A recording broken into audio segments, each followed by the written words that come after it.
Hello everyone, আজকে আমরা বানাবো ফুচকা রেসিপি। তো চলো তোমাদের সঙ্গে শেয়ার করি কী কী লাগবে ইনগ্রিডিয়েন্টসগুলো। ফুচকা ডো বানানোর জন্য আমরা এখানে নিয়ে নিয়েছি আটা, এখানে নিয়েছি সামান্য পরিমাণ সুজি এবং এখানে লাগছে বেকিং সোডা, সাথে প্লেন ওয়াটার। তো চলো ডোটা মেখে নিই। আমরা জল দিয়ে দিলাম, সুজিটা দিয়ে দেবো, এখানে দিয়ে দেবো আটা,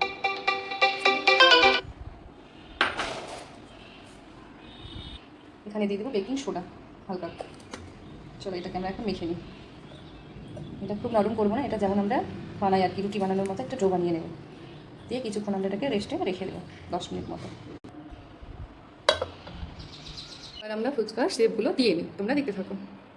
এভাবে ছোটো ছোটো করে আমরা লেচিগুলো কেটে নেব।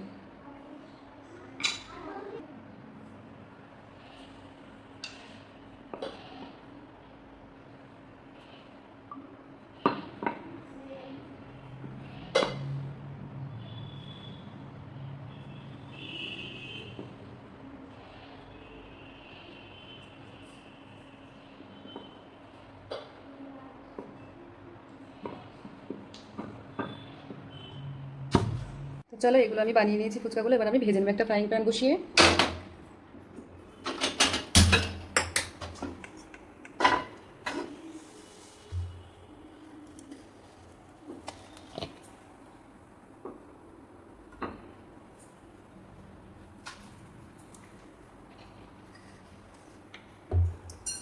পরিমাণ মতো তেল দিয়ে নিয়েছি, তেলটা উষ্ণ গরম হলে আমি ফুচকাগুলো এক এক করে ছেড়ে দেবো।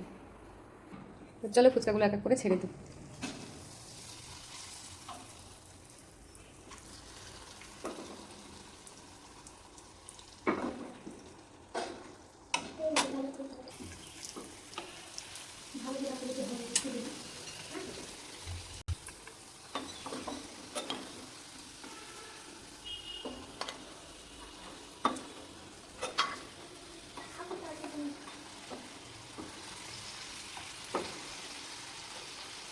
এগুলো আমাদের ভাজা হয়ে গেছে। এখানে আমরা একটা ভাজা মশলা বানাবো। এখানে নিয়েছি শুকনো লঙ্কা, ধনিয়া নিয়েছি, আর এখানে নেবো গোটা জিরা। এগুলোকে আমরা ভালো করে ভেজে নেব এবং এগুলোকে পাউডার করে নেব। দেখতে থাকো। ভাজা মশলাটা আমাদের রেডি হয়ে গেছে। ভাজা মশলাটা আমরা আলু সেদ্ধটাকে আগে রেডি করে নিই। আলু সেদ্ধতে একটুখানি দিয়ে দিলাম। এখানে দেবো ছোলা সেদ্ধ, কাঁচা লঙ্কা, পেঁয়াজ কুচি, ধনিয়া পাতা কুচি। চলো মেখে নিই।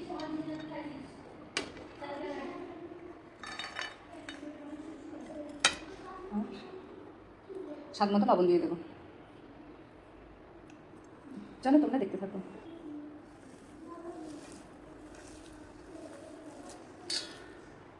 এখানে কিছু ফুচকাগুলো কুচি করে হালকা করে দিয়ে দেবো সেদ্ধর মধ্যে।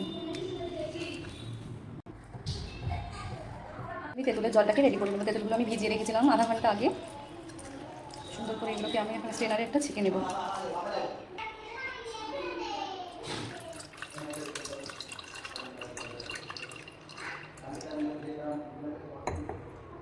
তো চলো এবার আমি তেঁতুলের টকটাকে রেডি করে নেবো। এখানে দিয়ে দিলাম সামান্য কাঁচা লঙ্কা কুচি, ধনিয়া পাতা দিয়ে দিলাম, দিয়ে দিলাম লবণ স্বাদ মতো। আমরা যে ভাজা মশলাটা রেডি করেছিলাম সেটা দিয়ে দিলাম। চলো ফুচকাটা কেমন মুচমুচে হয়েছে একটু দেখালাম তোমাদেরকে।